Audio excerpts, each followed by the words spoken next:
사에 잘되고 강건하기를 내가 간구하노라 말씀한 대로 모든 축복의 비결은 영혼이 잘되는 데 있습니다. 영혼이 잘되는 만큼, 즉 모든 악과 비진리를 버리고 마음을 선과 진리로 채우는 만큼 건강, 물질, 능력도 따라오는 것입니다. 바로 욥기에는 영혼이 잘되는 길이 담겨 있습니다. 왜 하나님께서 욥을 연단하셔야 했는지, 욥은 어떻게 이 연단을 통해 갑절의 축복을 받을 수 있었는지를 깨달으면 인생의 모든 해답을 얻을 수 있습니다. 그동안 하나님께서는 욥기 말씀을 통해 사람이 왜 기도해도 응답받지 못하는가, 하나님 보시기에 선과 악, 진리와 비진리는 무엇인가, 어떻게 하면 하나님을 만날 수 있는가, 참된 의란 무엇인가 등등 여러 질문에 대한 해답을 알려주셨습니다. 이 시간에도 욥의 고백을 하나하나 살펴보면서 우리 사람 편에서의 의와 하나님 편에서 의를 분별하며 사람의 생각과 하나님의 생각이 어떻게 다른지 말씀드리겠습니다. 말씀을 통해 육신의 생각과 자기적인 의를 발견하여 온전히 깨트려버리고 하나님께서 원하시는 의를 이루심으로 응답과 축복이 넘치는 삶을 영위하시기 바랍니다. 자, 욥기 강해에서는 사람의 생각과 하나님의 생각, 또 사람의 의와 하나님의 의, 지금 욥의 의와 하나님의 의, 이 차이에 대해서 여러 차례 반복적으로 설명하고 있습니다. 왜? 욥은 계속하여 나는 의로운데 하나님은 불의하시다, 이렇게 말하고 있기 때문에 그런 장면 속에서 이렇게 자주 자신의 사람의 의와 하나님의 의, 사람이 옳다는 것과 하나님의 옳음이 다른 것을 설명하는데요. 욥만이 아닙니다. 우리의 삶과 모습 속에 하나님 저 이거 틀리지 않았나요? 저 사람이 틀린 것이지 저는 맞은 것 같은데요. 라고 생각하고 주장할 때가 참 많이 있습니다. 그러니까 그러면 답답해지죠. 그럴 때 문제 해결이 안 되는 거예요. 여러분들이 이것을 정확하게 내 마음에 깨우치는 것. 아, 지금 내가 마음에 영 불편하다. 아, 이거는 좀 하고 갸우뚱할 때면 하나님 이거 제가 맞고 저 사람 틀린 거죠 라고 생각하지 말아야 된다라는 이 기준을 여러분들이 정확하게 깨닫는다면 너무나 큰 문제 해결의 답입니다. 이거는 원리와 공식과 같거든요. 저는 그런 공식과 원리를 가진 거예요. 내 마음에 뭔가 껄끄럽다, 내가 뭔가 좀 불편해진다라고 하면 내가 틀렸어 라고 생각하고 어디에서 어떻게 틀렸는지를 찾으려고 하면 금방 답이 나와요. 그런데 앞서 말씀드린 것처럼 이거 내가 잘못한 거 아닌가? 이렇게 자꾸 생각하려고 하면 답이 잘 안 찾아져요. 그러니까 그 안에서 다람쥐 쳇바퀴 돌듯 답답하게 오랜 시간이 흘러버린다는 것이죠. 욥이 지금 딱 그러고 있는 거예요, 여러분. 그런데 자기의 의, 하나님의 의, 이 차이가 있는 것. 자, 차이가 없으려면 어떻게 해야 될까요? 온영의 깊은 단계로 들어가면 내 생각, 내 의와 하나님의 생각과 하나님의 의와 차이가 없어지게 되는 것이죠. 점점 그 차이를 줄여가는 것이 여러분들이 영으로 온영으로 들어가는 이유이기도 하고, 그렇게 되지 않았을 때는 차이가 많다라고 인정하셔야 돼요. 내가 얼마나 하나님의 형상을 온전히 닮았다고 자꾸 내가 옳다고 주장하고 있는지, 이것이 얼마나 어리석은지를 알아야 돼요. 아, 내가 어디에서 어떻게 틀렸을까? 하나님의 생각과 나와 무엇이 다를까? 자, 이것을 찾으려고 하는 것이 우리 인간 경제학의 모습이어야 되는데 자꾸 저 맞는 것 같은데요, 하나님. 이러고 있으니까 문제가, 답이 보이지 않는 것이라는 거. 여러분들의 모든 일 속에, 사회생활 속에, 사람과의 관계 속에 열매를 내지 못할 때, 무엇이 영 답답할 때, 왜 저건 저렇게 하지? 할 때, 모든 것에 이 지금의 이 원리와 공식을 적용해 보시면 아주 답이 시원하게 나올 것 같아요. 이거 하나 깨우치는 것만으로도 큰 능력이 되는 것입니다. 오늘도 깨우치는 시간 되십시오. 본문을 보면 욥은 하나님을 너무나 나쁜 하나님으로 표현하고 있습니다. 욥기 30장 21절에 주께서 돌이켜 내게 잔혹히 하시고 완력으로 나를 핍박하시오며 말합니다. 욥은 악창으로 인한 육체의 고통뿐 아니라 마음과 정신까지 견디기 어려운 상황이었습니다. 머리끝부터 발끝까지 온몸이 비참하게 망가진 데다 의지할 사람도 마음 둘 곳도 없으니 그 처참함을 말로 다 표현할 수 없었지요. 이렇게 된 모든 원인이 하나님께 있다고 믿으니 욥은 하나님 앞에 감정이 단단히 쌓여 원망이 계속되고 있습니다. 여기서 완력으로 핍박한다는 것은 하나님의 능력으로 일방적으로 밀어붙이는 권세를 말합니다. 욥의 마음이 심히 상해 있으니 하나님에 대해 좋은 표현이 나올 수가 없지요. 그러니 주께서 돌이켜 내게 잔혹히 하시고 완력으로 나를 핍박하신다. 즉 하나님께서는 너무 잔인하게 나를 대하시고 큰 능력으로 나를 억누르신다라는 말이 거침없이 나오는 것입니다. 성도 여러분, 하나님은 사랑이십니다. 죄인들을 구원하시기 위해 독생자까지 십자가에 내어주신 하나님께서 어찌 하나님의 자녀들을 잔인하게 핍박하시겠습니까? 하나님을 믿지 않는 사람들 중에는 성경을 읽고 나서 하나님은 독재자시네, 이기적이시다, 자기만 섬기라고 하신다, 자기 뜻에 안 맞으면 바로 내치신다 라고 말하기도 합니다. 그러나 고린도전서 2장 13절에 우리가 이것을 말하거니와 사람의 지혜에 가르친 말로 아니하고 오직 성령에 가르치신 것으로 하니 신령한 일은 신령한 것으로 분별하느니라 말씀한 대로 성경은 성령의 감동함 가운데 읽어야 영적인 뜻을 깨우칠 수 있습니다. 만일 사람의 지식이나 생각을 동원해서 문자적으로 읽는다면 진리를 오해하게 되고 하나님을 나쁜 분으로 만들게 되지요. 이사야 55장 8절 9절에 여호와의 말씀에 내 생각은 너희 생각과 다르며 내 길은 너희 길과 달라서 하늘이 땅보다 높음같이 내 길은 너희 길보다 높으며 내 생각은 너희 생각보다 높으니라 말씀합니다. 우리가 신앙생활하면서 영적으로 깨닫지 못하면 하나님의 뜻과 사람의 뜻이 다른 경우가 얼마나 많습니까? 욥 또한 육신의 생각에 가려서 하나님의 마음을 알지 못하였으며 하나님의 하시는 일이 자기 생각에 맞지 않았기에 답답할 수밖에 없었습니다. 진리와 비진리가 서로 맞지 않는 것처럼 하나님의 생각과 유괴 사람의 생각이 맞지 않는 것은 당연합니다. 그래서 하나님께서는 순종이 제사보다 낫다고 하시며 사람의 생각에 맞추는 것이 아니라 하나님 말씀에 순종할 것을 말씀하셨습니다. 성경을 보면 사람이 자기 생각에 맞추지 않고 하나님 말씀에 무조건 순종할 때 크게 응답받고 영광 돌린 경우가 참으로 많습니다. 대표적으로 신약성경과 구약성경에서 각각 한 가지씩 예를 들어보겠습니다. 먼저 구약성경에 나오는 아람 나라의 나아만 장군은 나병, 곧 문둥병을 치료받기 위해 이스라엘에 있는 엘리사 선지자를 찾아갔습니다. 그런데 엘리사 선지자는 만나주지도 않고 다만 시종을 보내어 하인을 보내어 요단강에서 7번 몸을 씻으면 나을 것이라고 전합니다.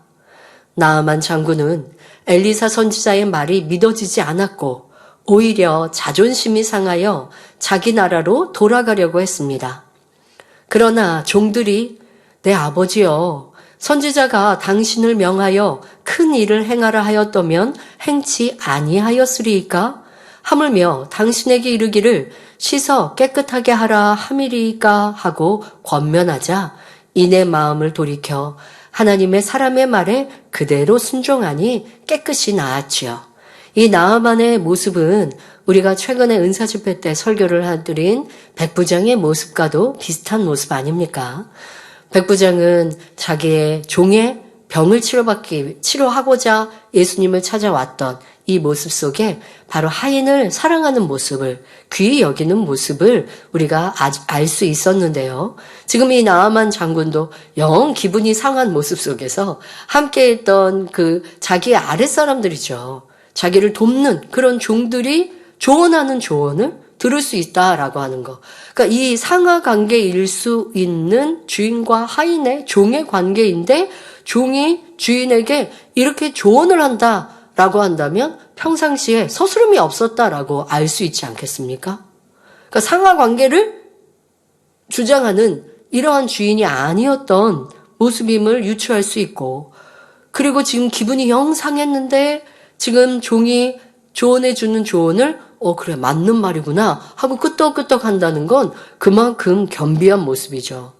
아랫사람이나 아니 주변 사람이나 윗사람이 옳은 말을 해도 기분이 상하면 듣지 않는 게 우리 마음 아닙니까? 그러니까 악이 있으면 있을수록 옳은 말을 했는데도 듣기 싫은 거거든요.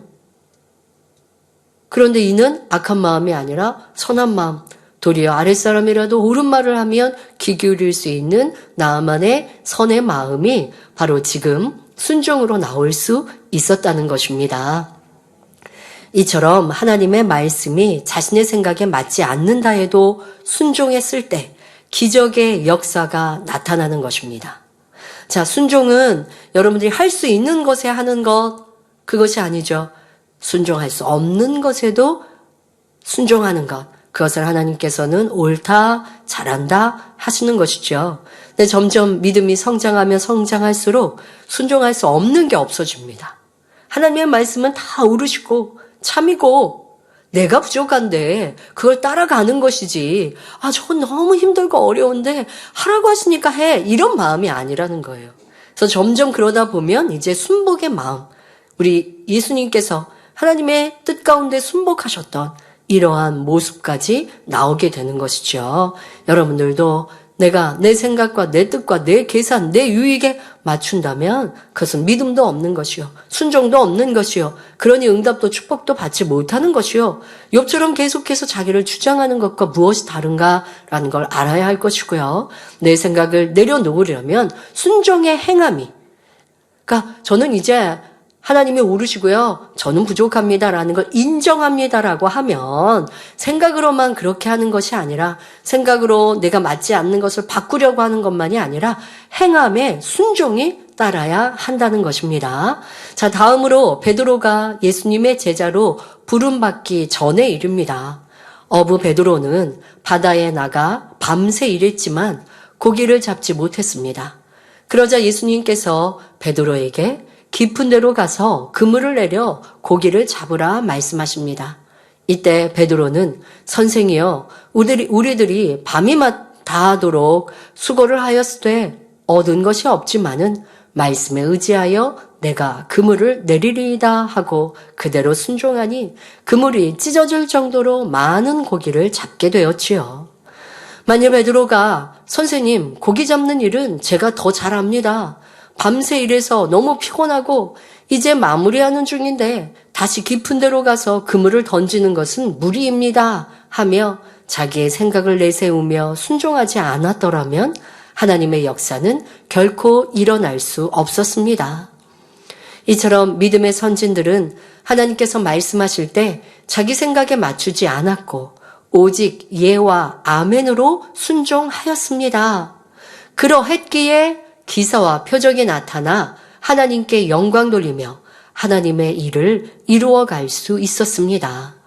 자신의 유익을 쫓아 당장 눈앞에 있는 현실만 보면 하나님의 인도하심이 답답하게 느껴질 수 있지만 하나님께서 하시는 모든 일에는 반드시 이유가 있음을 알아야 합니다.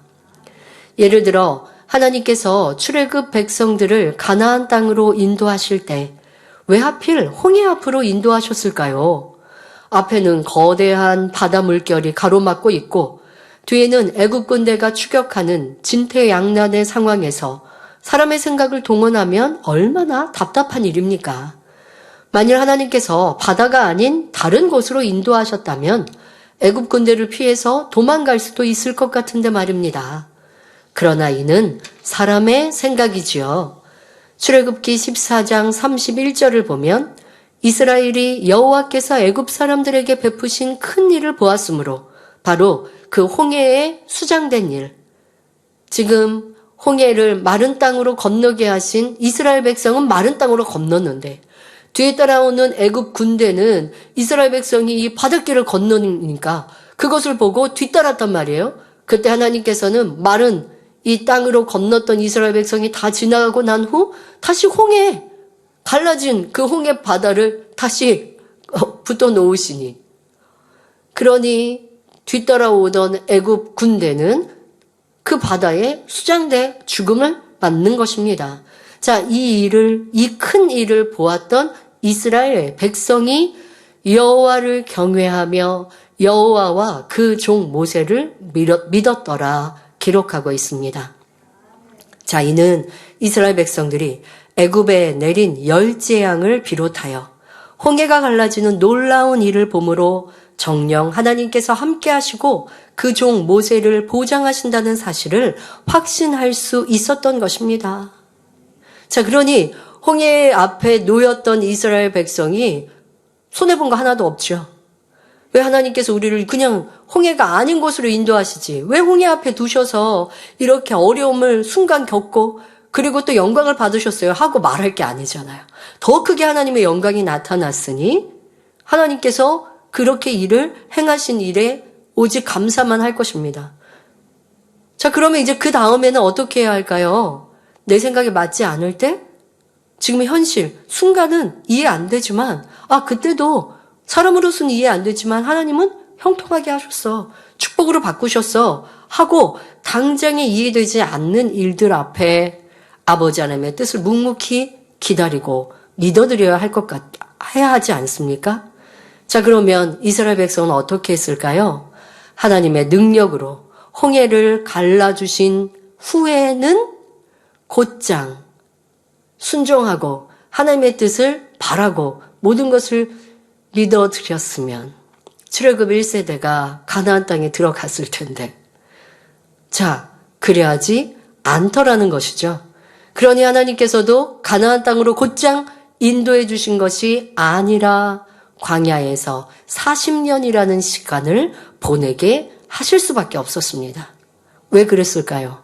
하나님께서는 사람의 마음을 너무나 잘 아시기 때문입니다. 이스라엘 백성들은 홍해를 건넌 후 광야 생활을 할 때 반석에서 물이 나오며 하늘에서 만나와 메추라기가 내려온 것도 보았습니다. 자, 앞서 말씀드린 대로 홍해 앞에 놓였을 때 사람의 생각으로는 불평 원망이 나오더라는 것입니다. 이스라엘 백성이 딱 그랬어요. 열재앙 속에 지킴받고 보호받고 안전하게 출애굽했는데도 홍해 앞에 놓이니까 하나님을 원망하고 모세 선지자를 원망하더라는 것입니다.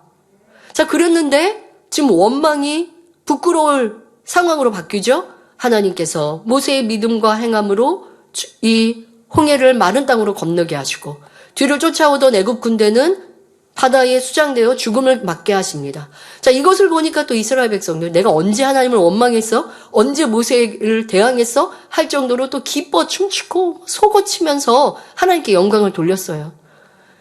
그럼 앞서 말씀드린 것처럼 이제 마음을 굳게 하고, 이제 다시는 이런 어리석은 행함을 보이지 말아야겠다. 사람의 생각과 내 생각, 내 계산에 맞지 않아도 하나님은 이렇게 놀라운 일을 하시잖아. 그러니까 이제 원망 불평하지 말아야지. 자, 이것만 지켰어도 출애굽한 백성들이 가나안 땅에 들어갈 수 있었을 텐데 이스라엘 백성들은 그리하지 않습니다. 이 홍해의 역사를 체험하고도, 그리고 물이 없다고 원망하고, 그리고 고기 먹고 싶다고 원망하고, 매번 원망하고 불평하고 그러고 있더라는 거예요. 그러니까 여러분, 우리가 그래요. 하나님의 생각과 사람의 생각이 다르다. 지금 오늘 말씀의 제목처럼. 이거 여러분 모르는 거 아니잖아요. 근데 그런 일들이 우리의 삶에 나타나고 있단 말이에요.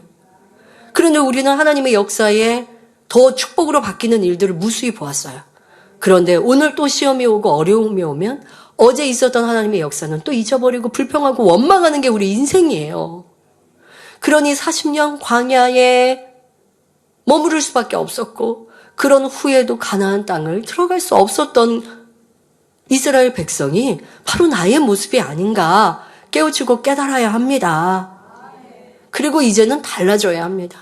바로 출애굽 백성들이 이런 놀라운 체험을 수없이 했음에도 이들의 마음은 변화되지 않더라는 것입니다. 하나님의 영광을 볼 때는 기뻐하고 찬양했지만 어려움이 닥치면 이내 원망과 불평을 쏟아내며 불순종을 거듭했지요. 심지어 송아지 우상을 만들어 하나님을 진노케 하기도 했습니다. 하지만 하나님께서는 이들을 버리지 않고 어찌하든 살려서 변화시키고 믿음을 심어주고자 하셨습니다. 그렇지 않으면 이들은 적과 꿀이 흐르는 가나안 땅이 들어간 후에도 금세 하나님을 저버리고 우상을 섬기게 될 것을 아시기 때문입니다. 그러니까 우리의 생각은 하나님이 약속해 주셨으니까 그냥 딱 출애굽 시켜서 가나안 땅에 빨리 들어가게 하시면 그러면 이들이 복을 많이 누렸으니까 하나님을 잘 믿고 경외할까요? 아니 그런다는 거예요. 그러니 돌아가더라도 40년의 광야 연단을 하셔서 그게 도리어 기회였던 거예요. 그 40년의 그 시간이 변화되라고 기회 주신 거예요. 자, 그러니 곧바로 가나안 땅으로 들이지 않으시고 참 마음과 온 영적인 믿음을 가지도록 광야 연단의 시간 동안 기회를 주신 것입니다. 그러나 이들은 끝내 변화되지 않았고 결국 출애굽 1세대 중에 여호수아와 갈렙만 가나안 땅에 들어갈 수 있었지요. 여러분, 우리는 이 출애굽 사건과 가나안 입성에 대한 일을 잊지 말아야 합니다. 그리고 우리의 삶에 잘 적용해야 하고 우리의 신앙생활과 우리의 새 예루살렘에 가는 여정 중에 매번 체크해 가야 합니다. 나는 오늘 하나님의 역사를 기억하고 있는가? 믿음으로 기뻐하고 감사하고 있는가? 당장의 불이익 앞에 또 불평하고 원망하고 있지는 않은가? 애굽이 좋았다, 예전이 좋았다, 지금은 힘들어요, 어려워요 하고 있지는 않은가? 우리의 모습을 돌아보아야 합니다. 바로 지금 여러분들을 살펴보십시오. 어떤 사람은 하나님께서 이것만 응답해 주시면 열심히 충성하면서 말씀대로 살고 하나님을 첫째로 사랑하겠습니다 라고 기도하며 열심히 금식하고 고백합니다. 그래서 하나님께서 응답해 주시면 과연 그 고백대로 행할까요?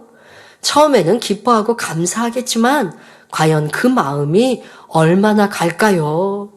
하나님께서는 막상 문제가 해결되면 변개하고 배신하는 마음, 이랬다 저랬다 하는 간사한 마음이 사람에게 있음을 잘 아십니다. 그래서 사람이 원하는 대로 즉시 응답해 주시지 않고 먼저 변화되기를 기다리는 경우가 있는 것입니다. 여러분, 우리가 목자님께서 우리 앞에 계시면 우리가 이런 큰 연단에 이런 큰 어려움이 이제 다 해결되고 나면 그러면 이제 순종만 할 거고 이제 금방 변화돼서 새 예루살렘 열쇠 금방 딸 것 같은 마음으로 연단의 때를 보내셨습니까? 아버지는 그게 아니라고 하시는 거예요. 지금 연단의 때 너의 변화를 보이라고 하셨는데 그 기회를 여러분들은 어떻게 보내셨나요? 결국 그 시간이 흘러도 이제 모든 상황이 달라지면 그때 할게요. 맨날 미루고 있는 우리의 모습 속에 우리에게는 도리어 내 마음에 잘 박힌 목과 같이 이제 변화에 대한 사무치는 마음, 이렇게 해서는 새 예루살렘 못 간다라는 걸 우리의 뼛속 깊이 느끼도록 도리어 우리 앞에 목자님이 계시지 않고 목자의 그 음성을 사모하고 기다리는 우리의 모습이 더 나은 것이기에 이렇게 우리에게 또 기회를 주시고 계시는 것 아닙니까? 우리는 꼭 기억해야 합니다. 연단회 때 목자님과 이제 목자님의 그 영광의 부활로 나오면 그러면 우리는 달라질 거야 라고 했던 게 지금의 이 말씀처럼 아버지 축복 주시면요 저 그러면 잘할게요. 그런데 축복 받고 나니 처음은 잘했지만 이내 내 모습대로 그냥 돌아가더라는 거예요. 그러니까 다시 돌아가지 않으려면 내 마음이 변화되고 내 중심이 달라져야 돼요. 마음과 중심이 달라지는 건 지금이에요. 지금 지금 이 시간 여러분들의 선택 여하에 달린 것입니다. 그러니 우리의 지나간 시간을 아쉬워만 하지 마시고 지금 주어진 기회를 여러분 것 꼭 삼으셔서 나중에 후회하지 않는 우리의 모습으로 이루시길 바랍니다. 하나님의 생각과 우리의 생각이 달라. 진행하는 과정이, 나아가는 길이 왜 이렇게 됐어요, 하나님? 왜 이렇게 말씀하셨는데 이런 거 아니잖아요. 하나님께 이렇게 어리석게 떼쓰지 마시고 여러분들에게 주어진 이 시간, 나는 얼마나 변화의 열매를 맺혔는가? 하나님이 내게 무엇을 원하셨는가? 무엇을 말씀하셨는가? 그렇게 성결을, 그렇게 영을, 온영을, 선을, 사랑을 말씀하셨는데 이루어드리지 않고 나는 무슨 응답과 축복과 영광을 바라였던가?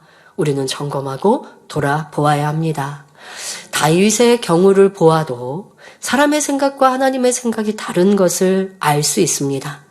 소년 다윗은 온 이스라엘 군대가 두려워 떠는 블레셋 장수 골리앗을 물맷돌로 단번에 쓰러뜨렸습니다. 그는 비록 목동이었지만 만군의 여호와의 이름을 의지하는 믿음이 있었기에 적장과 담대히 맞서 승리할 수 있었습니다. 이렇게 믿음이 좋은 다윗이었기에 하나님께서는 그를 왕으로 세우시기 위해 사무엘 선지자를 보내 기름을 붓게 하셨지요. 이때 기름을 부을 때에도 그 아비는 다윗 위에 형들이 많거든요. 또 형님들이 그래도 이 군대에 갔고 또 당연히 다윗보다는 형들이고 더 나아 보이니 그 아비는 형들을, 지금 사무엘이 지금 다윗의 집에 왔는데 그 아비를 만났을 때 그 아들을 찾는데 형들을 계속 얘기하지, 저 막내 다윗은 별로 별 볼 일이 없어 보이는, 이렇게 생각하고 있는데 하나님 편에서는 아니셨죠. 그리고 다윗에게 왕으로 기름 붓게 하십니다. 자, 그런데 다윗은 이렇게 기름을 붓고 난 후 왕위에 오르기까지 10여 년의 세월을 사울 왕에게 쫓겨다니며 생명의 위협을 받아야 했습니다. 척박한 광야 생활을 견디며 굶주려야 했고 적국으로 도피하여 미친 척하기도 했습니다. 우리 사람의 생각으로는 하나님께서 다윗에게 기름을 부으셨으면 바로 왕으로 세워주시면 좋을 것 같은데 이렇게 고생의 세월을 보내게 하시니 얼마나 답답합니까? 그러나 하나님 편에서 보면 이런 육신의 생각을 하는 인생들이 답답하지요. 다윗에게는 긴 연단의 세월이 축복이었기 때문입니다. 다윗은 연단의 시간을 힘들게 여기지 않고 하나님만 의지하며 감사하고 찬양했으며 상대를 원망하지 않고 용서하며 사랑하는 법을 배웠습니다. 다윗에게 있어 고난은 더 큰 그릇, 온전한 사람으로 나와 훌륭한 왕의 자질을 갖추는 축복의 도약되었던 것입니다. 이처럼 사람의 생각과 하나님의 생각은 다릅니다. 사람이 볼 때 내가 하나님이라면 이렇게 했을 텐데 라며 생각 속에 하나님이 답답해 보일 수 있지만 진리를 깨우치고 나면 하나님이 답답한 분이 아니라는 것을 알 수 있습니다. 욥이 하나님을 오해한 것처럼 완력으로 핍박하시는 분이 아니라 사랑의 하나님, 공의의 하나님, 축복 주기 원하시는 하나님, 응답 주시는 하나님이심을 깨닫게 되지요. 그러므로 우리는 오직 진리만이 참된 것임을 깨달아 하나님의 뜻을 알고 진리를 깨우칠 수 있도록 노력해야 하며 믿고 순종해 나가야 하겠습니다. 또 자신에게 당한 어떤 어려움에서도 불평, 원망하며 육신의 생각으로 하나님과 담을 만들지 말아야 합니다. 겸비하게 자신을 돌아보되 오직 선과 진리를 기준하여 자신을 발견할 때 하나님의 계획하심을 깨달을 수 있습니다. 여러분, 연단의 때는요, 막막해 보여요. 앞이 캄캄하죠. 그런데 믿음으로는 캄캄한 길도 가는 거예요. 근데 믿음이 없고 믿음이 적은 만큼 갈 바를 모르니까 그냥 불평하고 원망하고 울고 힘들어하죠. 근데 믿음의 사람은 갈 바를 알지 못해도 진리의 말씀이 등불이 돼요. 그냥 진리대로 행하는 거예요. 진리는 항상 그 자리에 있잖아요. 그러니까 어디로 가야 돼요 하고 혼란할 필요가 없어요. 항상 매 순간 진리를 선택하면 그게 갈 길이 되는 거예요. 그러다 보면 아버지 하나님께서 나를 어떻게 인도하고 계신지가 안개가 거치고 보이게 되죠. 저도 지나간 시간들을 보면 내게 있었던 어려움과 내게 당한 괴로움들이 현실 상황적으로 나 왜 이런 어려움을 당하지? 라는 생각이 들 때 하나님의 말씀에서 답을 얻고 하나님의 말씀의 진리를 선택하면 그러면 그 어려움이 현재 있는 것 같아도 결국 내 마음에 평안함이 임하고 시간이 지나고 나면 그 어려움이 나를 성장시켰고 그 어려움을 통해 선과 사랑을 더 이루었던 것을 발견하게 되어주죠. 그래서 지금의 말씀처럼 그때는 몰라도 이후의 시간에 깨닫게 되고 모를 때 아버지 저 모르겠어요 할 필요가 없는 거예요. 아버지의 뜻을 알게 하옵소서. 아니면 몰라도 가는 거예요. 모른다고 못 갈 게 없어요. 왜? 지도는 항상 있으니. 지도가 뭐예요? 이 성경. 이 성경이 그대로 무엇을 행하라. 이게 다 있으니까 길이 몰라요. 길이 없어요. 할 게 없는 거예요. 여러분들의 삶에 꼭 그리하시길 바랍니다. 또한 다른 사람에 대해서도 마찬가지입니다. 사람들이 볼 때는 말씀 안에 살지 않아 답답하고 변화가 더딘 사람이라 할지라도 하나님께서는 그도 변화될 수 있도록 끝까지 은혜를 베푸십니다. 그러니 어느 누구도 판단 정죄하거나 무시해서는 안 되는 것이죠. 그러니까 상대에 대해도 내 생각과 하나님의 생각이 다른 거예요. 저 사람이 어려움을 당하니까 하나님이 저 사람을 버리셨나? 이게 내 판단인 거고. 하나님은 그에게 사랑하셔서 연단하실 수 있는 것인데 내가 그 사람을 이렇게 정죄하고 있으면 내게 죄가 되는 것이고 그러니 오직 진리대로 행하시면 되겠습니다. 이어지는 본문을 보면 욥은 하나님께서 자기를 얼마나 무자비하게 대하셨는지를 비유들어 설명합니다. 욥기 30장 22절에 나를 바람 위에 들어 얹어 불려가게 하시며 대풍 중에 소멸케 하시나이다 합니다. 약한 바람은 가벼운 것을 휩쓸어 가지만 거센 바람은 큰 나무를 뿌리채 뽑고 건물을 무너뜨리기도 합니다. 욥은 이런 자연현상을 비유들어서 하나님께서 자기를 바람에 날려가게 하시고 폭풍에 휩쓸려 소멸케 하셨다 말하고 있습니다. 이는 자기의 건강, 재산과 명예, 가족과 친구 이 모든 것이 마치 바람에 허물어지는 모래성처럼 송두리째 무너져 갔기 때문입니다. 욥은 영적인 믿음이 없었기 때문에 자신의 처지를 한탄하며 절망의 말을 할 수밖에 없었습니다. 그러나 우리는 모든 것을 하실 수 있는 하나님의 능력을 믿을 수 있어야 합니다. 우리가 믿음으로 바라보면 하나님 앞에 받는 연단은 아름다운 것입니다. 사람 보기에는 현실이 아무리 어렵고 막막해도 하나님께서는 찢은 것을 싸매시고 터진 것을 아물게 하시며 무너진 것을 다시 세우실 수 있기 때문입니다. 더구나 하나님의 섭리 가운데 허락하신 연단이라면 이 모든 연단이 맞춰진 후에는 얼마나 큰 위로와 축복으로 갚아주시겠습니까?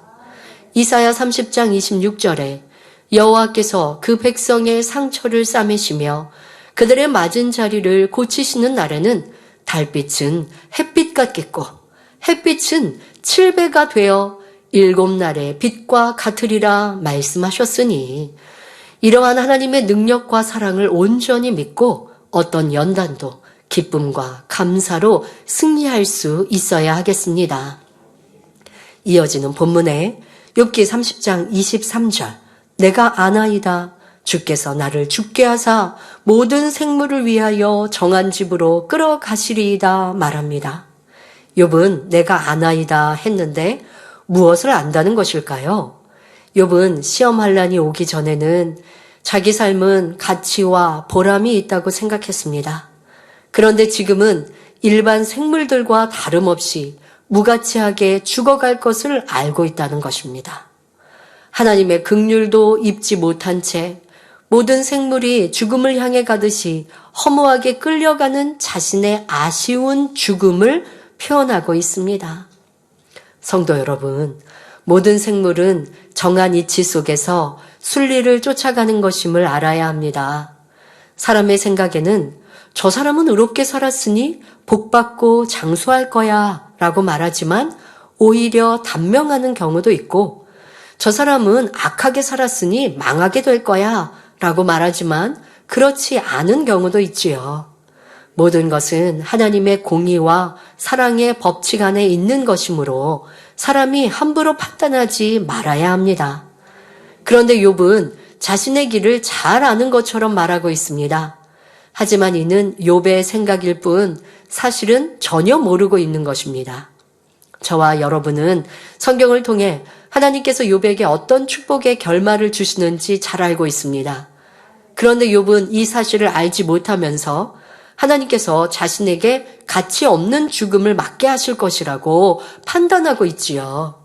우리는 살아가면서 자신에 대해서나 다른 사람에 대해서나 자기 생각 속에 판단하고 결론을 내리는 것이 얼마나 어리석은 일인지를 알아야 하겠습니다.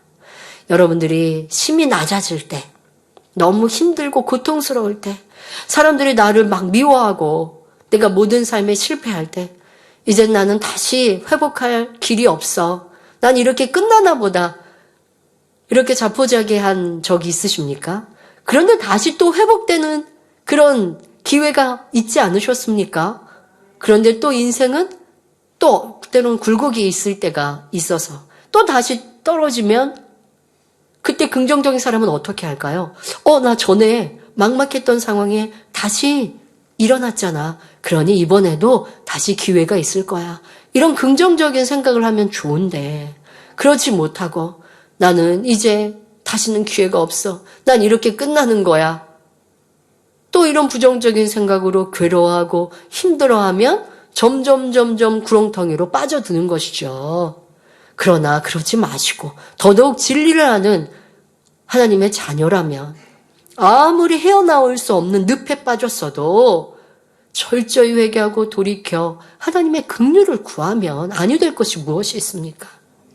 심히 악한 아합 왕이라도 하나님께 회개하는 모습을 보이니 하나님은 또 기회를 주시는데, 이런 사랑의 하나님임을 우리는 알면 내게 기회가 없다 말해서는 아니 될 것이고, 또한 다른 사람에 대해서도 마찬가지라는 것입니다. 욥기 30장 24절에 그러나 사람이 넘어질 때에 어찌 손을 펴지 아니하며 재앙을 당할 때에 어찌 도움을 부르짖지 아니하겠느냐 합니다. 사람이 넘어질 때 손을 뻗어 도움을 요청하고 위험에 빠질 때 도와달라고 소리치는 것은 자연스러운 일입니다. 이와 마찬가지로 욥은 자기가 이렇게 어려움을 당하고 있으니 당연히 외칠 수밖에 없고 변명하고 변론하는 것이 타당하다 주장하고 있습니다. 하지만 이는 육적인 사람의 생각이지요. 육의 사람은 진리가 마음에 없기 때문에 자존심 상하는 것을 견딜 수 없고 자기 주장을 굽히지 않으며 한 대 맞으면 두 대를 때려줘야 속이 시원합니다. 그러나 하나님께서는 다투지 말고 변론하지 말라. 낮아지고 섬기라. 오른밤을 때리면 왼밤도 되어줘라. 속옷을 달라 하면 겉옷도 주어라. 핍박하는 자를 위해 기도하고 축복하라. 원수도 사랑하라 말씀하셨습니다. 이러한 진리 말씀을 마음의 양식 삼은 사람이라면 욥과 같은 상황에 처한다 해도 억울해하거나 변론하지도 않을 것이고 진리로 자기를 지키며 선으로 악을 이길 것입니다. 이것이 바로 육의 사람과 영의 사람이 사는 방법의 차이이지요. 그런데 육의 사람들은 어떠합니까? 영의 사람이 묵묵히 조용히 얌전히 있는 것도 답답하대요. 그러면 같이 싸우자고요? 같이 변론하자고요? 그런 시간들도 우리가 보지 않았습니까? 내가 입으로 막 악을 바라면서 악을 함께 바라자고 하면 되겠습니까? 이게 얼마나 여러분 멋진 답이에요. 육의 사람과 영의 사람의 사는 방법의 차이. 육의 사람은 힘들어요. 나 이렇게 괴로워요. 나한테 왜 이렇게 힘들게 해? 하고 내 입으로 다 토설해내야 돼요. 영의 사람은 묵묵히 하나님의 뜻을 찾고 내 부족함을 찾아 겸비한 자세로 회개하며 기도하면서 입을 벌리면 되죠. 도우심은 하나님께, 내 손을 뻗는 건 하나님께 하면 된다고요. 자, 이것이 육과 영의 차이입니다. 이처럼 사람의 의와 하나님 보시기에 의는 다른 것입니다. 이어지는 본문을 보면 욥기 30장 25절에 고생의 날 보내는 자를 위하여 내가 울지 아니하였는가, 빈궁한 자를 위하여 내 마음에 근심하지 아니하였는가 말합니다. 욥은 과거에 빈궁한 자, 고생하는 자, 넘어지는 자, 재앙당하는 자를 위해 눈물을 흘리며 가슴 아파했습니다. 구제 요청하는 사람에게는 사랑으로 구제를 했지요. 그런데 이제는 자신이 재앙 속에 빈궁한 처지가 되었으니 나도 그렇게 부르짖을 수 있지 않는가? 즉, 내가 부르짖어 고통을 호소하며 도움을 구하는 것이 무엇이 잘못되었느냐라는 말입니다. 이 말 속에는 그동안 쏟아냈던 원망, 탄식, 변론도 타당하다는 의미가 담겨 있지요. 그러나 앞서 말씀드린 것처럼 이는 하나님의 의가 아니라 욥의 의입니다. 우리는 항상 진리로 분별할 수 있어야 하며 어떤 상황에서도 비진리는 정당화될 수 없음을 알아야 합니다. 이어지는 본문을 보면 욥은 욥기 30장 26절에 내가 복을 바랐더니 화가 왔고 광명을 기다렸더니 흑암이 왔구나 말합니다. 지난날 욥은 하나님 앞에 열심히 번제를 드리면서 복받기를 기원했으며 광명이 오기를 기다렸습니다. 그런데 그 결과는 복이 아니라 화가 임했고 광명이 아닌 흑암이 왔다고 말하고 있습니다. 다시 말하면 욥 자신이 하나님을 경외하며 의롭게 살았기 때문에 재앙이 임했다는 것인데 이것이 맞는 말입니까? 이는 하나님의 말씀을 정면으로 부정하는 말이지요. 하나님께서는 시편 145편 19절에 저는 자기를 경외하는 자의 소원을 이루시며 또 저희 부르짖음을 들으사 구원하시리로다 말씀하셨습니다. 또 시편 37편 4절에 여호와를 기뻐하라 저가 내 마음의 소원을 이루어 주시리로다 말씀했지요.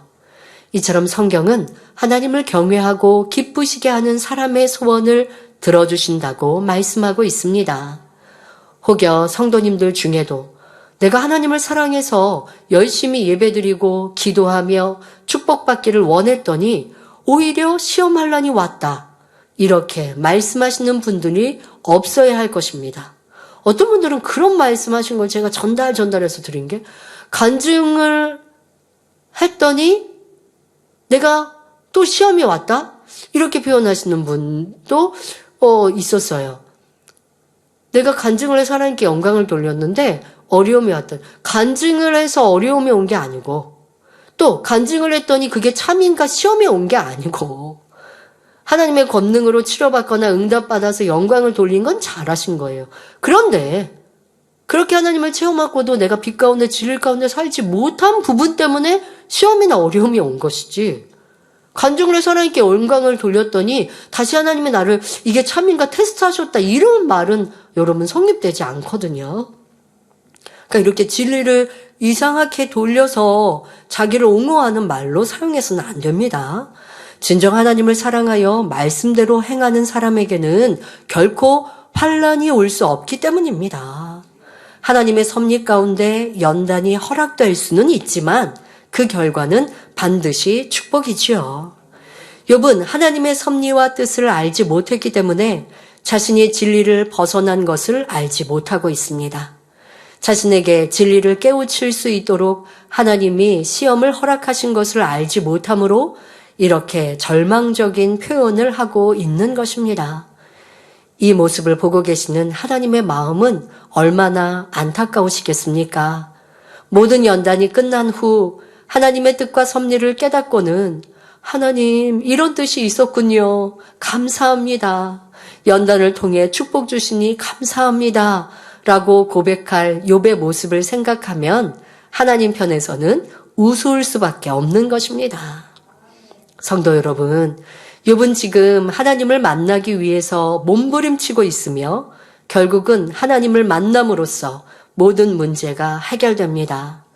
야고보서 5장 11절에 보라, 인내하는 자를 우리가 복되다 하나니 너희가 욥의 인내를 들었고 주께서 주신 결말을 보았거니와 주는 가장 자비하시고 긍휼히 여기는 자신이라 말씀합니다. 그러므로 여러분은 어떤 어려움이 왔을 때 욥의 연단을 거울 삼아 어떤 상황에서도 원망하지 말고 자비하신 하나님을 신뢰함으로 끝까지 인내하며 감사하시기 바랍니다. 물론 무조건 인내하라는 것이 아니라 나를 발견하고 변화되는 것이 중요합니다. 하나님을 원망하지 말고 성령 안에서 자기를 돌아보고 하나님의 뜻을 깨우침으로 신속히 하나님께서 원하시는 모습을 이루어 예비하신 축복을 다 받아 누리시기 바랍니다. 또한 여기서 우리가 깨달아야 할 것은 인간의 의 속에서 복을 바라는 일이 없어야 한다는 사실입니다. 우리 하나님은 진리 자체이시기 때문에 우리가 진리 가운데 행할 때만 하나님을 만날 수 있고